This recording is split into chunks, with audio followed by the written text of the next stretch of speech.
Friends, welcome to OGN academy. और आज हम स्टार्ट करेंगे हरियाणा ज्योग्राफी का चैप्टर नंबर 3, जिसका नाम है हरियाणा की नदियाँ। ठीक है, चैप्टर का नाम क्या है? हरियाणा की नदियाँ। तो देखिए, सबसे पहले हम उत्तरी हरियाणा की नदियों के बारे में पढ़ेंगे, फिर हम दक्षिणी हरियाणा की नदियों के बारे में पढ़ेंगे। ठीक है, तो देखिए सबसे पहले है उत्तरी हरियाणा की नदियाँ। ठीक है, पहली नदी का नाम है यमुना नदी, बहुत इंपॉर्टेंट है। ठीक है, फिर है पहली नदी का नाम है यमुना नदी। ठीक है, अब देखिए यमुना नदी जो है 12मासी नदी है। ठीक है, यमुना नदी जो है 12मासी नदी है, और ये जो नदी है बहुत पुरानी है। ठीक है, ऋग्वैदिक कालीन जो है नदी है। ठीक है, यमुना नदी क्या है? ऋग्वैदिक काल से जो है बहती आ रही है, ऋग्वैदिक कालीन नदी है। ठीक है, अब देखिए हमें हर एक नदी में क्या करना है? उद्गम करना है। ठीक है, कहाँ से ये जो है निकलती है, कहाँ से जो है हरियाणा में प्रवेश करती है। ठीक है, इसका उद्गम स्थल क्या है, और हरियाणा में कहाँ से जो है प्रवेश करती है। उसके बाद फिर कौन सी बेल्ट पे जो है, मतलब किस साइड जो है, कौन से जगह पे हरियाणा कौन कौन सी जगह कवर करती है, कहाँ कहाँ बहती है। ठीक है, उसके बाद सहायक नदियाँ क्या हैं, इस तरह से हम नदियाँ कवर करेंगे। ठीक है, अब देखिए सबसे पहले उद्गम। ठीक है, यमुना नदी का उद्गम स्थल कहाँ है? उत्तराखंड के गढ़वाल हिमालय में। ठीक है, उत्तराखंड के गढ़वाल हिमालय में स्थित बंदरपूंछ नामक जगह से जो है निकलती है, बंदरपूंछ से। ठीक है, मेन जो रहेगा बंदरपूंछ नामक जगह से निकलती है, उत्तराखंड के गढ़वाल हिमालय में बंदरपूंछ से निकलती है। और हरियाणा में कहाँ से प्रवेश करती है? हरियाणा में ताजेवाला जो कि यमुनानगर में है, ताजेवाला जो कि यमुनानगर में है, हरियाणा में प्रवेश करती है। और कहाँ कहाँ बहती है यमुनानगर? करनाल, पानीपत, सोनीपत, फरीदाबाद और पलवल। ठीक है, यमुनानगर, करनाल, पानीपत, सोनीपत, फरीदाबाद और पलवल जो है बहती है। उसके बाद बांध कौन सा है यमुना नदी पर? यमुना नदी पर बांध जो है हथनी कुंड जो है बांध है, हथनी कुंड नामक बांध है यमुना नदी पर। और सहायक नदियाँ कौन सी रहेंगी? सोम नदी, पथराला नदी, थापना नदी, साहिबी नदी। ठीक है, इंपॉर्टेंट है, साहिबी नदी ज़्यादा इंपॉर्टेंट है। सोम नदी, साहिबी नदी जो है इंपॉर्टेंट है कि यमुना की सहायक नदी कौन कौन सी है? सोम नदी, पथराला, थापना और साहिबी। ठीक है, साहिबी और सोम नदी जो है ज़्यादा इंपॉर्टेंट है, सहायक नदियाँ आ जाती हैं, इंपॉर्टेंट है। तो यमुना नदी क्या है? 12मासी नदी है। ठीक है, ऋग्वैदिक कालीन नदी है। और कहाँ से निकलती है? बंदरपूंछ नामक जगह से। और हरियाणा में कहाँ से प्रवेश करती है? ताजेवाला जो कि यमुनानगर में है। ठीक है, और कहाँ कहाँ बहती है यमुनानगर? करनाल, पानीपत, सोनीपत, फरीदाबाद से लेके पलवल तक। ठीक है, उसके बाद सहायक नदियाँ सोम नदी, पथराला, थापना और साहिबी नदी। एक बार ये नोट कर लीजिए। तो दूसरी नदी का नाम है घग्गर नदी। क्या नाम है? घग्गर नदी। अब जो देखिए, जो यमुना नदी थी वो, ठीक है, 12मासी नदी थी। अब जो घग्गर नदी है ये 12मासी नहीं है, ये मौसमी नदी है। ठीक है, याद रखना है, जो घग्गर नदी है वो क्या है? मौसमी नदी। घग्गर नदी क्या है? मौसमी नदी। अब घग्गर नदी का जो उद्गम है, ठीक है, उद्गम कहाँ से है इसका? हिमाचल के शिवालिक में स्थित, हिमाचल के शिवालिक में स्थित, ठीक है, सोनल जिले में है, हिमाचल के सोनल जिले में शिवालिक पहाड़ियों में। ठीक है, ये शिवालिक नामक स्थान पे, ठीक है, डागशाई नामक गांव से निकलती है। मेन जो रहेगा डागशाई वर्ड रहेगा, डागशाई नामक स्थान से निकलती है। ठीक है, तो घग्गर नदी जो है, ठीक है, हिमाचल के शिवालिक के डागशाई नामक गांव से निकलती है। ठीक है, और हरियाणा में कहाँ से प्रवेश करती है? कालका से। कालका जो कि पंचकुला में है, कालका से प्रवेश करती है। ठीक है, अब बहती कहाँ कहाँ है ये? कालका से प्रवेश किया, ठीक है, जैसे पंचकुला से, तो पंचकुला से पंजाब तक जाती है। उसके बाद, ठीक है, अब देखिए कल पंचकुला से पंजाब, उसके बाद फतेहाबाद, सिरसा और हनुमानगढ़ में जाके विलुप्त हो जाती है, राजस्थान के हनुमानगढ़ में विलुप्त हो जाती है। अब देखिए घग्गर नदी की सहायक नदियाँ कौन कौन सी हैं? मारकंडा, टांगरी, सरस्वती, चेतांग, झाझरा, कौशल्या। ठीक है, अब जो मेन आपको याद रखनी है, मारकंडा नदी, ठीक है, कौशल्या नदी, सरस्वती नदी जो है इसकी सहायक नदियाँ हैं। ठीक है, मेन अपन याद रखने जो क्वेश्चन जो है हमारा अटैम्प्ट हो जाए पेपर में। ठीक है, सहायक नदियाँ रहेंगी मारकंडा, टांगरी, सरस्वती, चेतांग, झाझरा व कौशल्या। ठीक है, अब देखिए घग्गर नदी पर, किस पर? घग्गर नदी पर सिरसा में, ठीक है, सिरसा में O2 नामक बांध जो है बनाया गया। ये बांध में भी पढ़ेंगे हम। ठीक है, बांध नामक चैप्टर करेंगे। ठीक है, तो सिरसा में जो है घग्गर नदी पर कौन सा बांध बनाया हुआ है? O2 बांध। कौन सा बांध बनाया हुआ है? O2 बांध। फिर उसके बाद है थर्ड है सरस्वती नदी। थर्ड है सरस्वती नदी। ठीक है, अब जो सरस्वती नदी है वो ऋग्वैदिक कालीन की जो है सबसे पवित्र नदी है। सरस्वती नदी जो है सबसे पवित्र नदी है ऋग्वैदिक कालीन की। ऋग्वैदिक कालीन की सबसे पवित्र नदी है सरस्वती नदी। अब इसका उद्गम कहाँ से होता है? हिमाचल प्रदेश के सिरमौर जिले से। कहाँ से होता है इसका उद्गम?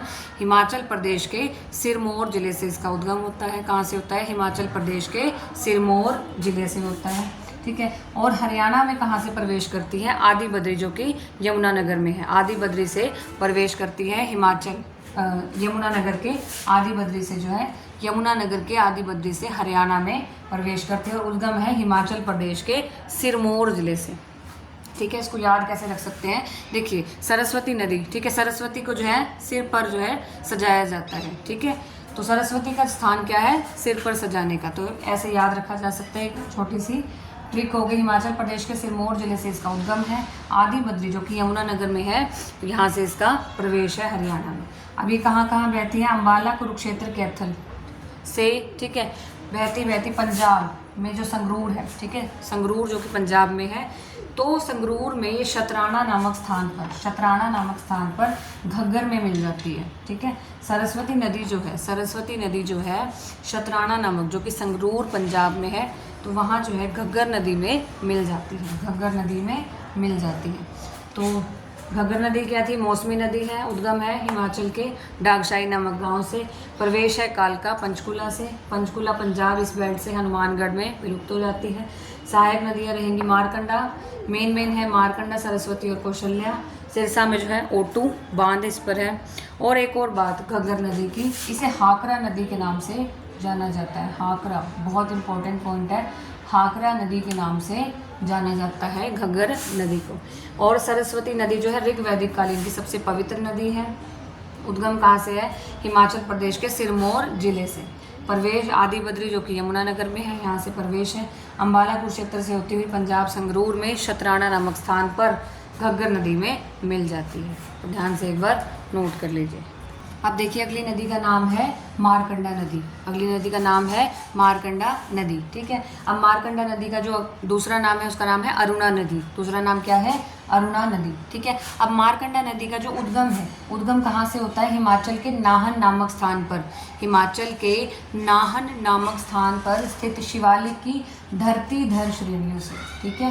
ये क्वेश्चन आया हुआ है, मैच करना भी दे देते हैं कि किसका उद्गम कहाँ से होता है, या ऐसे दे देंगे। एस्टेट में ऐसा क्वेश्चन आया हुआ था कि 4 नदियों के नाम दे दिए, उद्गम दे दिए, इनमें से बताओ कि किसका जो है उद्गम मैच नहीं कर रहा या किसका रॉन्ग है। ठीक है। जैसे अब दे देंगे सरस्वती नदी का धरतीधर के साथ दे दिया था, तो वो क्या हो जाएगा? रॉन्ग हो जाएगा। ठीक है। ऐसे रॉन्ग पूछ लेंगे कि किसका उद्गम जो है मैच नहीं करता किस नदी के साथ। ठीक है। अब देखिए मारकंडा नदी का जो उद्गम है हिमाचल के नाहन नामक स्थान पर स्थित शिवालिक की धरतीधर श्रेणियों से उद्गम है। शिवालिक की धरतीधर नामक श्रेणियों से उद्गम है। प्रवेश कहाँ से होता है? हरियाणा में अम्बाला के काला अम्ब नामक जगह से। अम्बाला के काला अम्ब नामक स्थान से जो है मारकंडा नदी हरियाणा में प्रवेश करती है। सहायक नदियाँ कौन सी रहेंगी? रण बेगना, नकटी, टांगरी। रण बेगना, नकटी और टांगरी। ठीक है। उसके बाद है टांगरी नदी। ठीक है। टांगरी नदी का उद्गम स्थान है मोरनी हिल्स, पंचकुला। टांगरी नदी का उद्गम स्थान है मोरनी हिल्स जो कि पंचकुला में है।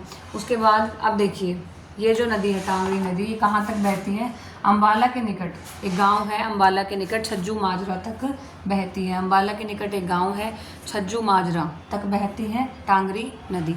उसके बाद आती है, अब देखिए इसकी सहायक नदियाँ रहेंगी बलियाली और आमरी, बलियाली और आमरी। ठीक है। उसके बाद आती है चेतांग नदी। उसके बाद आती है चेतांग नदी। ठीक है। ये कहाँ से निकलती है? शिवालिक की पहाड़ियों से निकलती है। ठीक है। चेतांग नदी कहाँ से निकलती है? शिवालिक की पहाड़ियों से निकलती है। और कहाँ से कहाँ बहती है? यमुनानगर, कुरुक्षेत्र, करनाल, कैथल, जींद, फतेहाबाद, हिसार, सिरसा, फिर राजस्थान तक। ठीक है।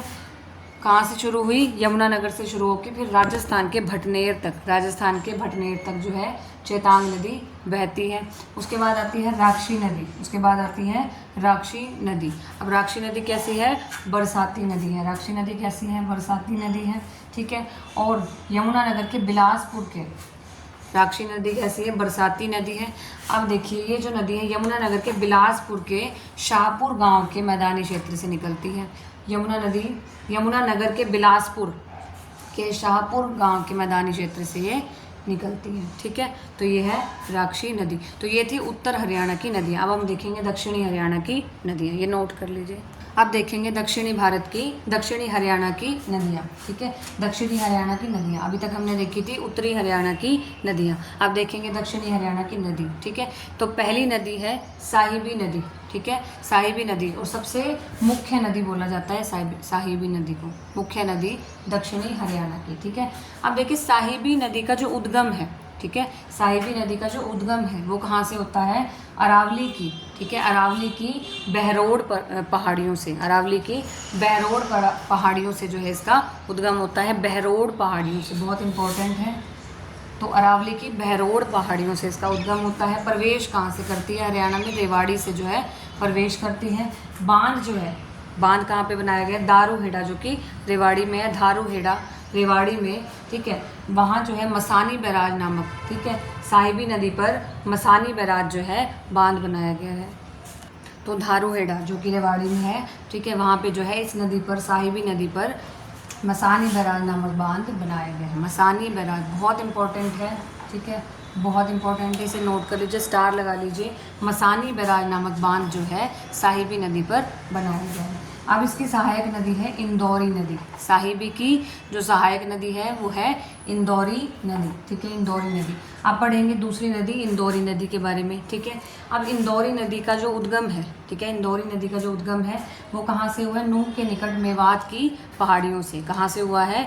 नूह के निकट मेवात की पहाड़ियों से जो है इंदौरी नदी का उद्गम हुआ है। ठीक है, अब ये जो नदी है ये 2 शाखाओं में बढ़ जाती है। ठीक है, ये जो इंदौरी नदी है, इंदौरी नदी 2 शाखाओं में बढ़ जाती है, मिलती लास्ट में साहिबी नदी में है ये। ठीक है, इंदौरी नदी साहिबी नदी में मिल जाती है, लेकिन 2 शाखाओं में बढ़कर फिर जो है वहाँ से साहिबी में मिल जाती है। ठीक है, कौन कौन सी 2 शाखाओं में बढ़ती है? एक तो राजस्थान के कोट कासिम नामक जगह पर, ठीक है, एक तो राजस्थान के कोट कासिम में बढ़ जाती है, एक पटौदी के निकट, पटौदी के निकट। अब दोनों ही जगह से, पटौदी के निकट से फिर साहिबी नदी में मिल जाती है, कोट कासिम में जाके फिर साहिबी नदी में मिल जाती है। ठीक है, एक तो राजस्थान के कोट कासिम तक जाती है, ठीक है, दूसरी पटौदी, गुड़गांव में है ना पटौदी, ठीक है, वहाँ से जो है साहिबी नामक स्थान, जो साहिबी नामक नदी है वहाँ जो है इंदौरी नदी मिल जाती है, साहिबी नामक नदी में मिल जाती है। तीसरी नदी है कृष्णावती, जो कि कसावटी नदी है। ठीक है, बहुत इंपॉर्टेंट है, एस्टेट में से क्वेश्चन भी आया है। इसका उद्गम क्या है? नीम का थाना से निकलती है, नीम का थाना से जो है निकलती है और महेंद्रगढ़ में जो है विलुप्त हो जाती है। नीम का थाना से उद्गम है और महेंद्रगढ़ में विलुप्त हो जाती है। कहाँ से कहाँ बहती है? जयपुर, नीमराना से चलते हुए कोसली, झज्जर से लेकर छुचकवास और बहरोड़ तक बहती है। ठीक है, जयपुर से कह सकते हैं कि बहरोड़ तक जो है बहती है। उसके बाद आती है दोहन नदी। उसके बाद जो है दक्षिण हरियाणा की आखिरी नदी है दोहन नदी। दक्षिण हरियाणा की लास्ट नदी है दोहन नदी। ठीक है, ये भी कहाँ से निकलती है? नीम का थाना से निकलती है। ठीक है, उद्गम बहुत इंपॉर्टेंट है। उद्गम स्थान, एक तो उत्तरी हरियाणा की जो पहली 4 नदियाँ हैं वो ज़्यादा इंपॉर्टेंट हैं, उनके उद्गम, ठीक है, कहाँ से प्रवेश कर रही हैं वो, और एक सहायक नदियाँ, उद्गम, प्रवेश और सहायक नदी, ये तीनों बहुत इंपॉर्टेंट हैं। ठीक है, इसकी तो चारों इंपॉर्टेंट है। दोहन नदी जो है नीम का थाना से निकलती है और कहाँ विलुप्त हो जाती है? महेंद्रगढ़ में विलुप्त हो जाती है। कहाँ विलुप्त हो जाती है? महेंद्रगढ़ में विलुप्त हो जाती है। कहाँ विलुप्त हो जाती है? महेंद्रगढ़ में विलुप्त हो जाती है। तो साहिबी नदी जो है उद्गम है अरावली की बहरोड़ पहाड़ियों से, अरावली की बहरोड़ पहाड़ियों से उद्गम है, प्रवेश रेवाड़ी से करती है। बांध मसानी बैराज जो कि दारूहेड़ा रेवाड़ी में बनाया गया है। ठीक है, और साहिबी नदी पे है। सहायक नदी रहेगी इंदौरी नदी, दूसरी है इंदौरी नदी। ठीक है, उद्गम जो है मेवात की पहाड़ियों से होगा, 2 शाखाओं में बढ़ जाएगी, राजस्थान के कोट कासिम में और पटौदी के निकट, दोनों ही जगह से साहिबी में मिल जाती है। फिर कृष्णावती या कसावटी नदी, उद्गम है नीम का थाना से और महेंद्रगढ़ में विलुप्त हो जाती है। जयपुर नीमराना से चलती हुई बहरोड़ तक जाती है।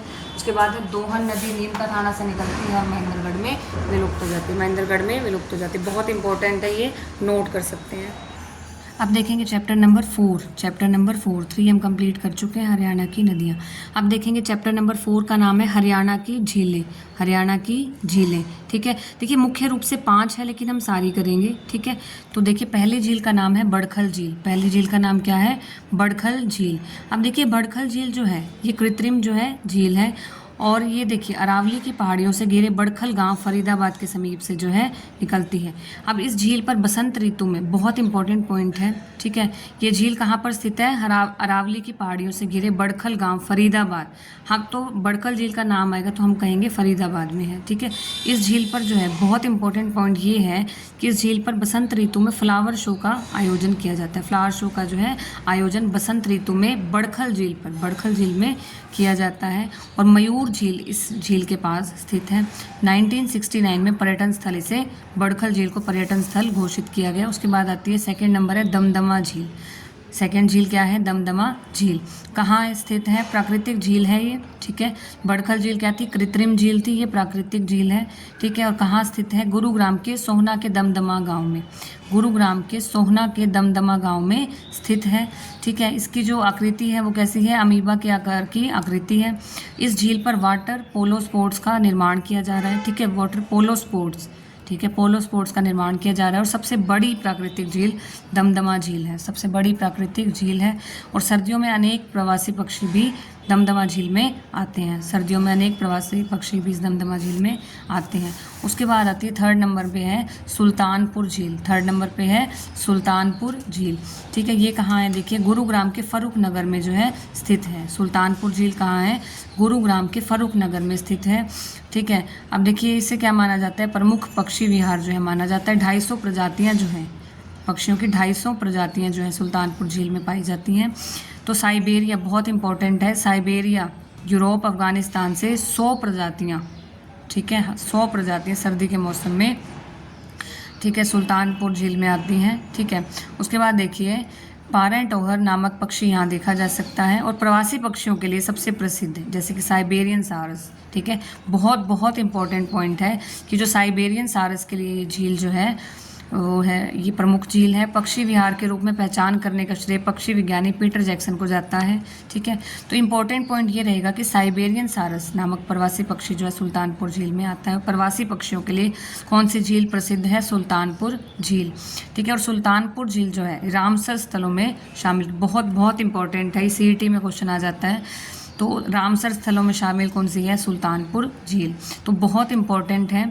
ठीक है, तो देखिए सबसे पहले कौन सी थी? बड़खल झील। बड़खल झील हम कहाँ कहेंगे? फरीदाबाद में है। फ्लावर शो का आयोजन किया जाता है इस झील में। ठीक है, और मेन पॉइंट इसमें यही है, दमदमा झील में मेन ये करना है, एक तो प्राकृतिक है, एक तो सबसे बड़ी प्राकृतिक झील है, सोहना की झील है, अमीबा के आकार की है, और वाटर पोलो स्पोर्ट्स का निर्माण किया जा रहा है, और प्रवासी पक्षी आते हैं। और प्रवासी पक्षियों के लिए जो प्रसिद्ध है, ठीक है, प्रसिद्ध है, प्रमुख है, वो है सुल्तानपुर, जो बहुत प्रमुख है। ठीक है, या प्रसिद्ध कह सकते हैं, सुल्तानपुर झील है, गुरुग्राम में है। ठीक है, साइबेरियन सारस के लिए प्रसिद्ध है, और रामसर स्थलों में जो है, रामसर स्थलों में से शामिल किया गया। जल्दी से आप एक बार स्क्रीनशॉट ले सकते हैं। उसके बाद आती है कोटला झील। उसके बाद आती है कोटला झील। ठीक है, अब देखिए ये नू मेवात में स्थित मानव निर्मित झील है। ये मानव निर्मित है। पहले जो हमने पढ़ी प्राकृतिक थी, ठीक है, जो फर्स्ट नंबर पे पढ़ी थी वो कृत्रिम थी, उसके बाद प्राकृतिक हमने पढ़ी। कोटला झील जो है ये क्या है? मानव निर्मित झील है मेवात में। इस झील को एक सूख चुकी प्राचीन झील को पुनर्जीवित करके बनाया गया, पुनर्जीवित करके कोटला झील को बनाया गया है। दूसरी नेक्स्ट है 5th नंबर पे भिंडावास झील, बहुत इंपॉर्टेंट है भिंडावास झील। अब ये झील जो है कहाँ है? झज्जर जिले में स्थित एक पक्षी विहार है। ठीक है, तो मानव निर्मित 5 जुलाई 1986 को राज्य सरकार द्वारा इसे वन्य जीव अभ्यारण्य का दर्जा दिया गया है। भिंडावास झील को वन्य जीव अभ्यारण्य का दर्जा दिया गया है। 266 प्रजातियों के 30,000 पक्षी जो है इस झील में प्रवेश कर चुके हैं। 3 जून 2009 को इसे पक्षी विहार के रूप में मान्यता दी गई। पक्षी विहार के रूप में भिंडावास झील को मान्यता दी गई क्योंकि 30,000 पक्षी, 266 प्रजातियाँ, हरियाणा की सबसे बड़ी आर्द्र भूमि जो है कहा जा सकता है। और 2021 में रामसर स्थलों की सूची में शामिल की गई है। ठीक है, भिंडावास झील भी जो है रामसर स्थलों की सूची में 2021 में शामिल कर ली गई है। सुंदर झील मानी गई है, टापुओं वाली झील है, नाइट स्टे की सुविधा है। इला फाउंडेशन पुणे महाराष्ट्र द्वारा इस झील पर एक पुस्तक भी लिखी गई है। अब अन्य झीलों के बारे में पढ़ेंगे। 5 ज़्यादा इम्पोर्टेंट थी बट एक बार हम जो है देखेंगे अन्य झीलों के बारे में भी, ठीक है। तो खलीलपुर झील, ठीक है, 6 नंबर पे है खलीलपुर झील। अब ये कहाँ है? मेवात नूह के उत्तर पूर्व में, मेवात जो है नूह के उत्तर पूर्व में है खलीलपुर झील। वर्षा ऋतु में जल ग्रहण तथा ग्रीष्म ऋतु में ये सूख जाती है, ठीक है। उसके बाद आती है चांदनी झील, चंदेली झील, खलीलपुर से 16 किलोमीटर दूर तथा स्थायी जल क्षेत्र में स्थित है चांदनी झील। ये ज़्यादा इम्पोर्टेंट नहीं है। उसके बाद है 8th हमारी कर्ण झील, 8th है कर्ण झील। अब ये कहाँ है? करनाल से 5 किलोमीटर दूर NH44 पर उचाना गांव में है। करनाल से 5 किलोमीटर दूर NH44 पर उचाना गांव में है और वृत्त के समान आकार की है। कर्ण के नाम पर इस झील का नाम कर्ण झील रखा गया है। उसके बाद 9th नंबर पे आती है तिलियार झील, तिलियार झील। तो दिल्ली फाजिलका राष्ट्रीय राजमार्ग 9 पर NH9 पर जो है रोहतक जिले में तिलियार झील है। इस झील पर चिड़ियाघर बनाया गया है। इंपॉर्टेंट है किस झील पर चिड़ियाघर बनाया गया है? तिलियार झील पर, तिलियार झील पर। फिर आती है सुखना झील, फिर आती है सुखना झील। 1958 में चंडीगढ़ में शिवालिक के तलहटी में ली कार्बूजियर द्वारा बनाई गई थी। बहुत इंपॉर्टेंट है, सुखना झील किसके द्वारा बनाई गई? कार्बूजियर द्वारा बनाई गई, ठीक है। और चंडीगढ़ को बाढ़ से बचाने के लिए जो है सुखना झील का निर्माण किया गया था। कृत्रिम झील है। जीवित व्यक्ति का दर्जा बहुत बहुत इंपॉर्टेंट है, नोट कर सकते हैं, स्टार लगा सकते हैं कि जीवित व्यक्ति का दर्जा किस झील को दिया गया? सुखना झील, सुखना झील को जीवित व्यक्ति का दर्जा दिया गया है और ली कार्बूजियर द्वारा बनाई गई है और रामसर सूची में शामिल है, रामसर सूची में शामिल है।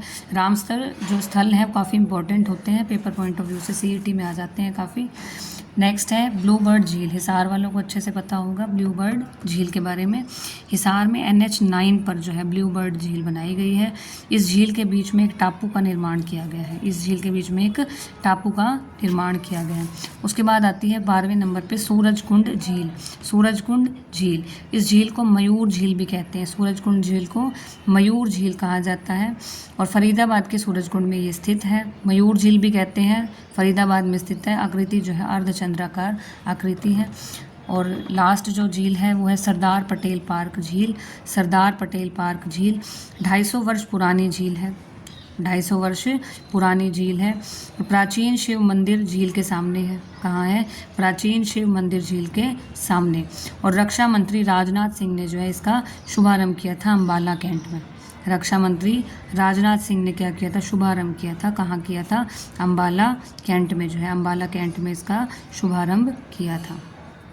जल्दी से आप एक बार स्क्रीनशॉट ले सकते हैं, पोज करके आप नोट भी कर सकते हैं जिसको नोट करना है। तो ये थे आपके चैप्टर नंबर 3 और 4 कंप्लीट हो चुके हैं। तो कैसे लगे कमेंट करके ज़रूर बताइएगा। तो कल करते हैं नेक्स्ट चैप्टर स्टार्ट। तब तक के लिए बाय बाय।